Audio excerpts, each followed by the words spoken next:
Oromo barumsa Oromo taa'umsa. Akkam jirtu daawwattoota Oromoo View bakka jirtan maratti nagaan keenya kan jaalalaa kan Oromummaa isin haa ga'u jechaa har'a yeroo dheeraa booddee immoo keessummaa tokko qabannee gara keessan dhufnee jirra. Akkuma beektanii sagantaa kanarratti dubartoota hedduu ogummaa adda addaa qaban fiduudhaanii ogummaa isaanii akkasiin wajjin hirmaatan ni goosifna. Isaanirraas waa barannee isaanis uummata isaanii wajjin akka wal baranii fi waltajjii OVU kana eegallee jechuudha. Har'as waanuma kana wal fakkaatuni qophii har'a Minisootaa keessa taa'aa jiru keessaa isa tokko wal isin barsiisuu fi gara kana dhufnee jirra. Gara sanatti osoo hin seeniin isinuma yaadachiisuuf magaalaan ani jiraadhu nu jiraannu jechuudha. Minisootaan torban kana keessummoota Oromoo biyya hambaa biyya hedduu adda addaarraa isteeta adda addaarraa simataa jirti. Sababni isaa Osfaanaa yookaan immoo ispoortii Oromoo kan kaaba Ameerikaatu torban kana magaalaa kanatti adeemsifamaa jira. Sanbadduraa kana jalqabee tuutootni timni hedduun already dorgommii jalqabanii akka isin onlaayinii ilaalaa jirtan warri magaalaa kana already immoo dhuftanii jirtanii qaamaan argaa jirtan abdiin qaba. Egaa torban kana keessatti ispoortii qofa miti. Kan magaalaa kana keessatti ta'u galgala ispoortii booddee qophiiwwan hedduutu deemsifama. Sana keessa har'a galgala jechuudha. Dafinoo yookaan hojja duree wiixataa guyyaan har'a qophii guddaa tokkoo fi isin affeeramaa jirtu.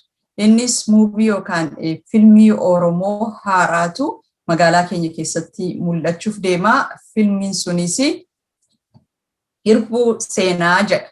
Hirbuu Seenaa kanagaa kan barreessitees kan qopheessitees daayireektarrii muuvii kanaa Durbee Oromoo Yobdaar Jabeessaati. Har'a carraa kana fudhadhee Yobdaar gara OVUtti affeereen jira. Osoo muuvii kana galgala dhuftanii ilaallee dursinee nama barreesse kana maaliif akka barreessite maalirraa kaateeti eenyu isheen isa jedhulleen akka bartaniifini ganama kanaan si interview gochuuf gara OVUtti waamnee jirra. Yobdaar baga nagaan gara OVU dhufteen siin jedha. Galatoomi. Galatuma Oromoo View isinillee carraa kana naaf laattanii asirratti naaf affeeruu keessaniif galata guddaa qabdu. Baay'ee galatoomi siin jenna. Mee egaa yeroo kee baay'ee fudhachuu hin barbaadu. Mee aartiin Oromoo siif maali? Muuvii kanayyuu immoo hojjechuudhaaf maaltu si kakaase? Kanumaan gara sagantaa keenyatti atis akka ibsituttan gaaffii kana si dhiyeessuu barbaada. Hayyee guddaa galatoomi.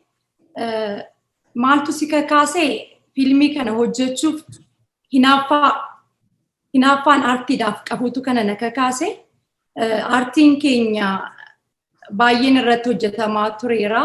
Haa ta'uutii malee akka bal'ina keenya akka baay'ina keenya akka guddina sadarkaa Oromoon irra gahee hin jiru jedhee waan yaadee fi hamma humna keenyaa hamma dandeenyu hamma dandeettii keenya filmii sadarkaa filmiin Oromoo irra jiru isteeppii tokko ol butuudhaaf waggaa dheeraatti dhamaanee filmii Hirbuu Seenaa jedhu kana yeroo jalqabaadhaaf hojjannee as baasnee jirra.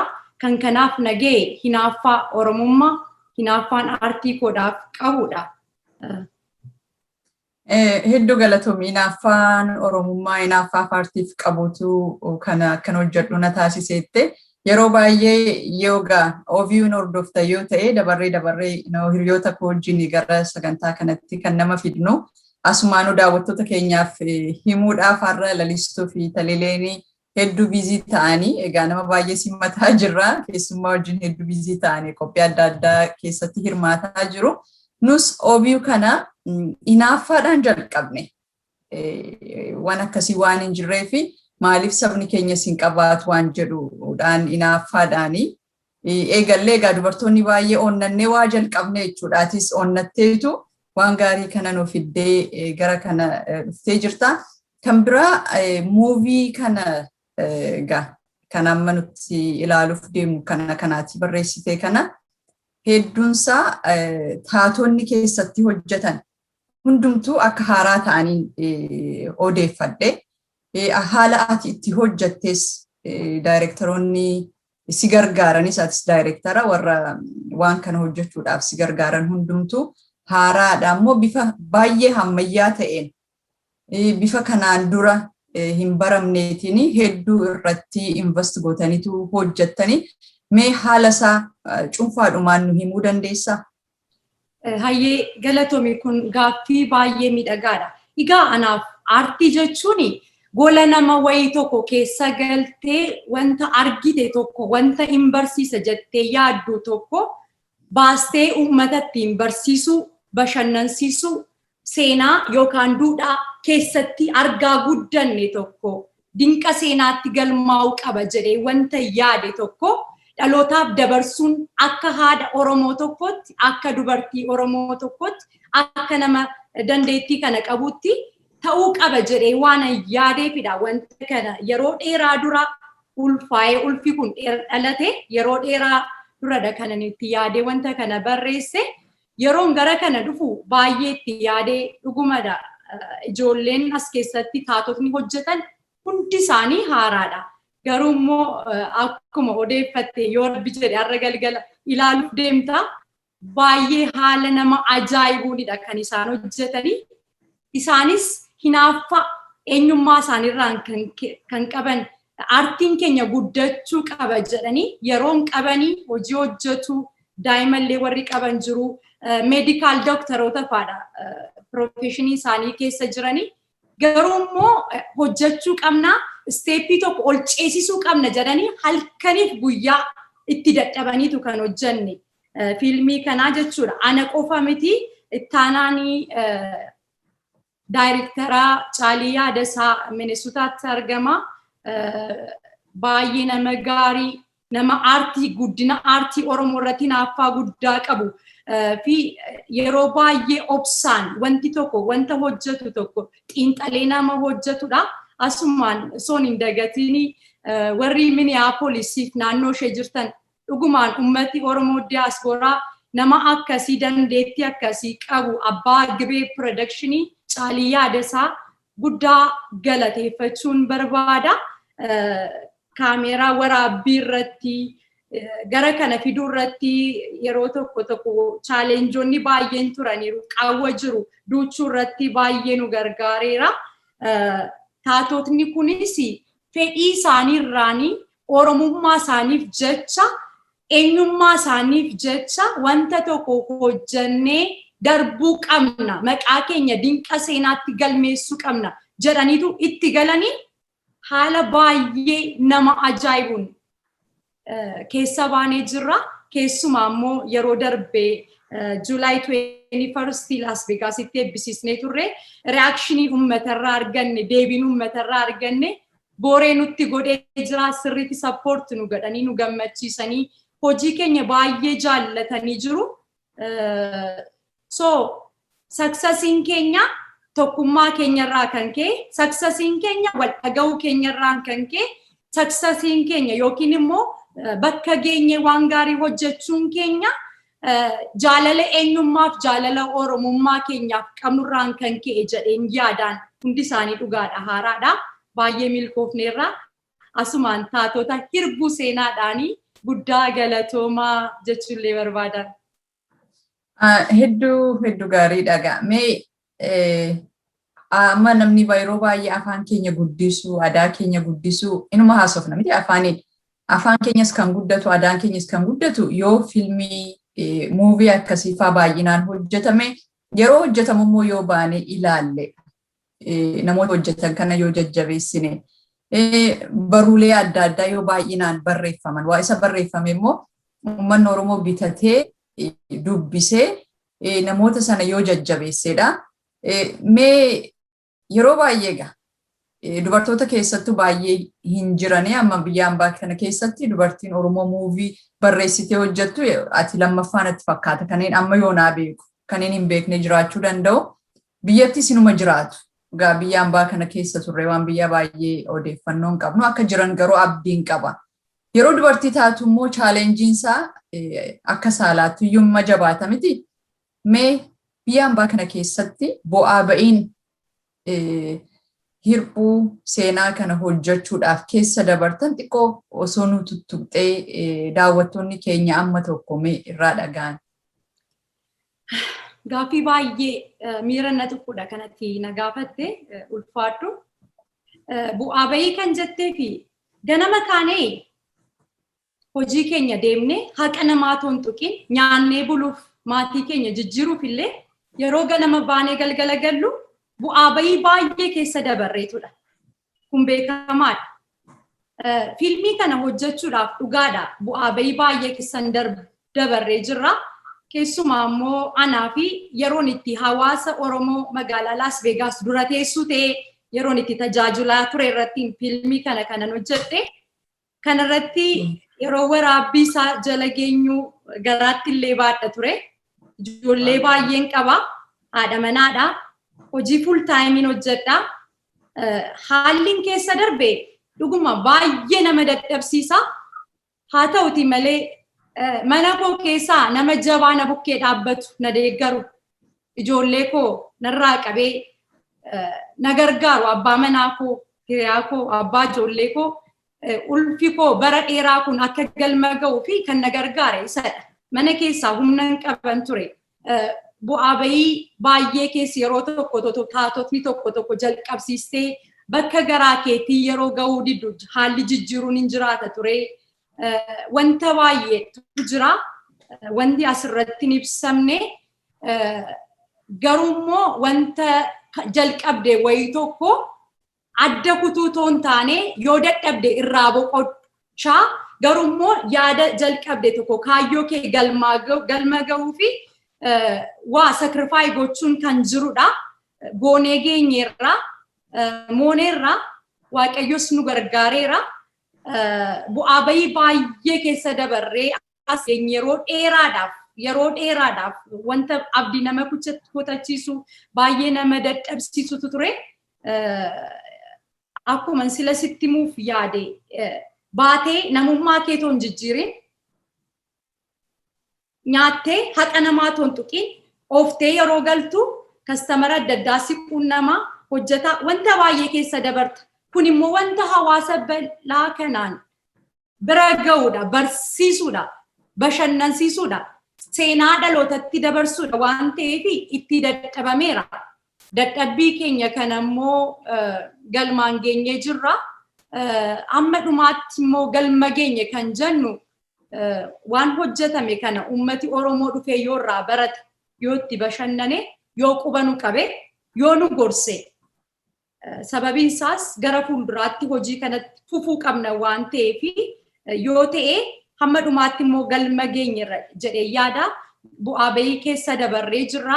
Waaqayyo isa keessa nu dabarseef galannaa ta'u.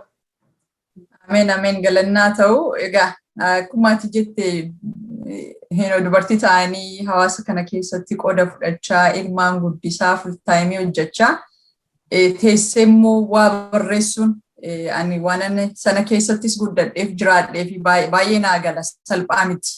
Waan hedduu aarsaa gochuu qabda waan uummanni alaa hin beekne garuu quuqaan gaa uummata kanaaf qabdutu hedduu kutannoodhaan akka har'a geessu godhee jira. Mee sadarkaa fiilmiin Oromoo irra jiru akka nama barreessaa akka nama aartii kana keessa deemaa jirutti guddisuudhaaf qoodni Oromoo maal ta'uu qaba jetta sila anis tuttuqeera. Mee ati immoo yaada kee osoo ibsite. Hayyee galatoomi. Qoodi Oromoo maal ta'uu qaba? Egaa erga gadi ba'anii ilaalanii sila sitti meera. Taatotni as keessatti hojii kana hojjetanii hundi isaanii warra maatii qaban, warra gaa'ela qaban hojii hojjechaa hinaaffaadhaan. Isteeppii tokko ceesisneerra jedhee yaada.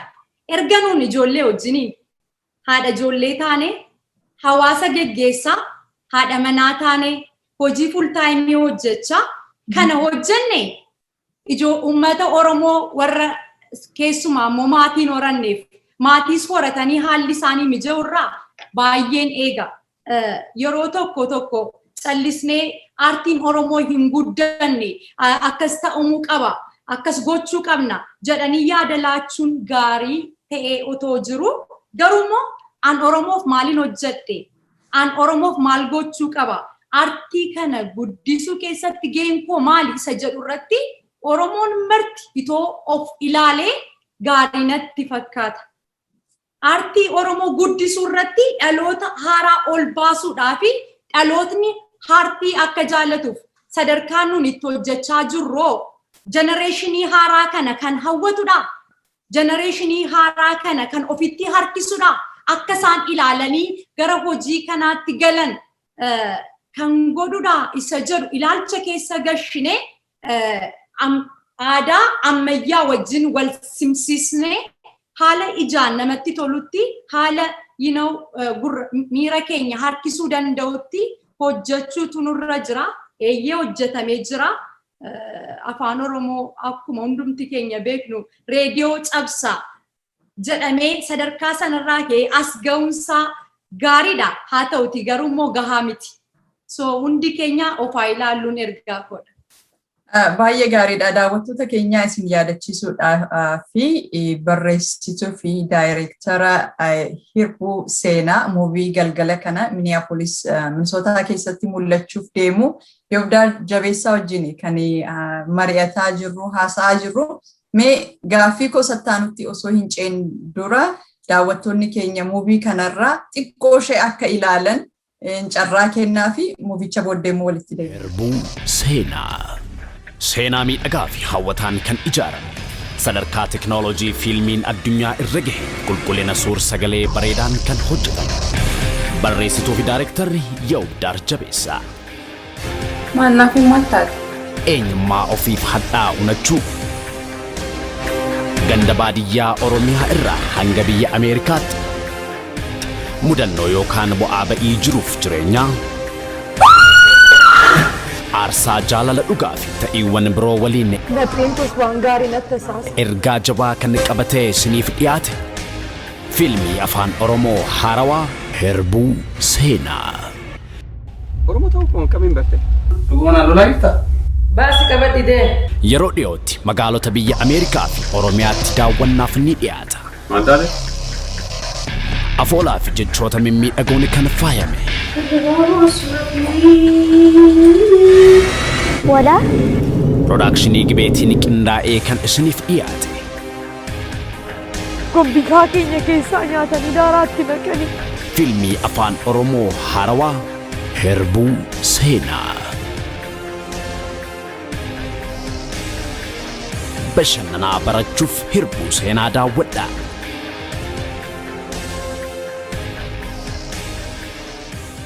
Hundumaa agarsiifnee gaanfixnu akka booddee dhuftanii guutummaa isaa ilaaltan kanumaan isin affeerra.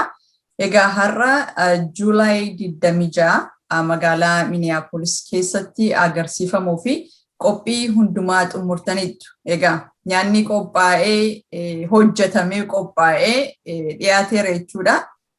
Uummanni gaa dhufee nyaachuu fi kan uummataati jechuudha. Kana booddee mi'aati gara keetti ergaa uummata naannoo Twin City asitti egaa Minnesota keessatti jiraatu fi ergaa qabdu yoo jiraate Yobdaar gara keetti deebisa.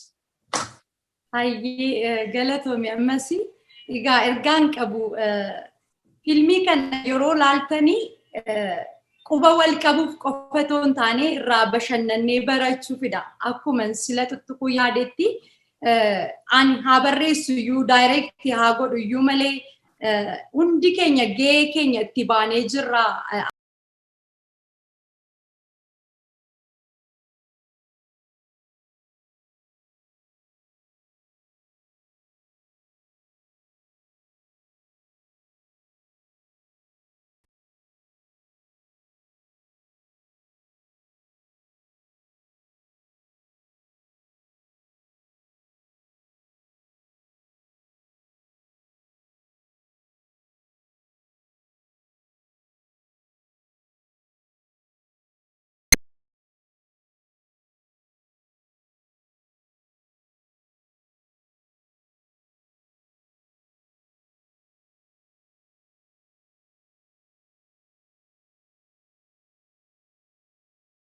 naannoo ishee jirtan sagantaa Osfaanaadhaaf sagantaa adda addaadhaaf gara sana imaltanii har'a galgala balballi sa'aatii 6 irratti ni banama. Bakki isaa Parkway Theater 4814 Chicago Avenue Minneapolis Minnesota asirratti maxxanfama. Bakka sanatti argamuuni ilaaltanii yaada keessan akkasin nuuf laattan jechuu barbaada.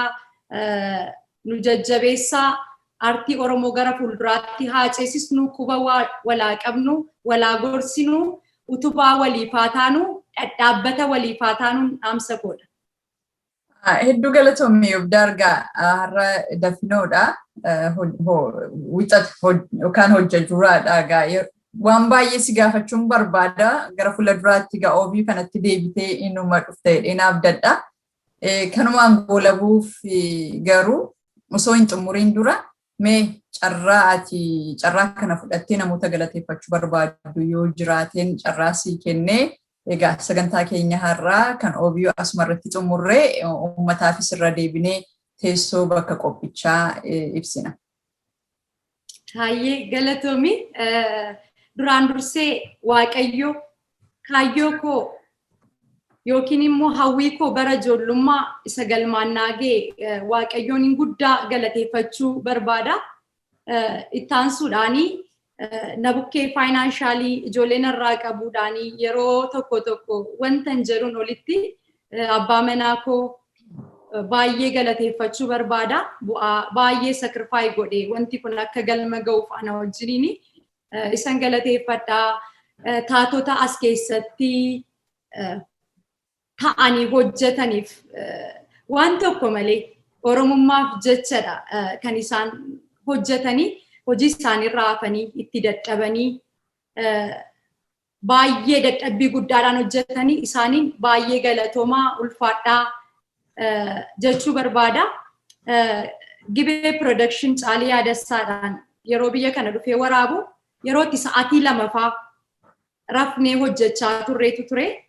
Gaarummaan isaa Las Vegas 24/7 openidha waan ta'eef wanti hundumtuu sa'aatii 2 sa'aatii 3 rafneefaa baay'ee yeroo tokko garaatti hin baadha waan ta'eef narrafa bakka deemnee viidiyoo waraabamutti openingii sana fa'aa ofiisaa guutaafaadha. Yeroo irraba keessaa dadhabee ka'u bakki itti waraabameefaa qaqqabutu ture. Baay'ee madadhabuu keenyarraan kan ka'e caalii yaadassaadhaan baay'ee galateeffachuu barbaada. Nama guddina aartii Oromoo finaaffaa qabudha. Wanta gaarii hojjechuudhaaf nama kutatee ka'edha. Nama saba isaa gargaaruuf duubatti hin deebinedha. Dr. Taaddasa Dabalee, Geetuu Badhaadhaa fi Makoonnin Addunyaa gulaaluudhaan wanta adda addaadhaan hamma dhumaatti na gargaaran hunduma isaanii ulfaadhaa galatoomaan jechuu barbaada. Oromoo viiwudhaanis galatoomaa. Yeroo tokko wanta Oromoo yeroo laalu please quba walaa qabnu dhaabbata walii taanu jedha uummata Oromoo kana arguuf yeroo wanti gaariin tokko shamarran keenya gadi bahanii waa hojjetanii laayikii sabskraayibii sheerii gochuudhaani miidiyaa keenya kana yoo guddisaa deemne kanuma wal guddisuu waan biraa miti. Wanti nun itti kaffallu hin jiru. Wanti tun gatii itti baasnu hin jiru waan ta'eefi Oromoo view share like subscribe gochuudhaani bira dhaabadhaan jira. Isinis shamarran keenya waan gaggaarii miidhagaa hojjechaa jirtu jabaadhaa isinii waliin jirra. Carraa naaf laattanii asirratti naaf fedhuu keessaniif immoo guddaa galatoomaa. Galanni keessan guddaadha. Maatii hirbuu seenaa hundumaanii naaf jiraadhaa ulfaadhaa galatoomaa jechuu barbaada. Uummata Oromoo Las Vegas gadi bahee wantan expect godheen olitti na gammachiisanii quba na qaban na bukkee dhaabbatan na deeggaran hundumaan immoo baay'ee galati koo jechaan ol waan ta'eef uummata koo hawaasa koodhaanii guddaa galateeffachuu barbaada. Nan dheeressee dhiifama guddaa. Lakki hin dheeressine Yobdaar baay'ee galatoomii dubartoota jajjaboo akka kee Waaqayyo Rabbiin ufaa baay'isuun jedha. Gibee production kanumaanis anis namoota yaadachiisuudhaaf kan obvious waraabee edit godhee dhiyeessu Gibee productionidha. Caalii waan dudduuba kaameraa dhaabbatuuf namni yeroo baay'ee isa hin beeku. So namoota jajjabaa qabnu kana wal jajjabeessuun barbaachisaadha. Yeroo hunda jenna wal jajjabeessuun barbaachisaadha. Yoo wal jajjabeessine hamilee godhatee inni kaanillee ilaalee ogummaa qabuuni hawaasa kana saba kana gargaara. Kanaaf egaa galgala kana hirpuu seenaa har'a konkolaataa hedduurratti torban kana ilaalaan ture anis argadheen jira. Flyer isaa kana fakkaata. Minneapolis, the Parkway Theater, 4814 Chicago Avenue, Minneapolis. Zip code immoo yoo barbaadan 55417 MN achirratti argama. Baay'ee salphaadha argachuudhaafi galgala sa'a 6 jalqabeeti hundumtuu akka achitti argamne artii Oromoo jajjabeessinu wal jajjabeessinu aadaa keenyas kanumaan guddifnu waliif utubaa akka taanuuf anis bakka hiriyoota koo qopheessitoota OVU bu'eetanii uummata Oromoo nu daawwataa jirtan hundumaan affeera.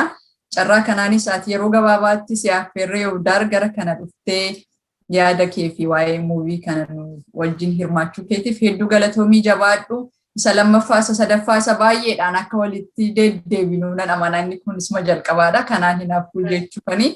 Egaa daawwattoota keenya qopheessitoota OVU keessaa ishiin tokko Annee Ajjamaan Aanaa har'a kan isin wajjin jiru.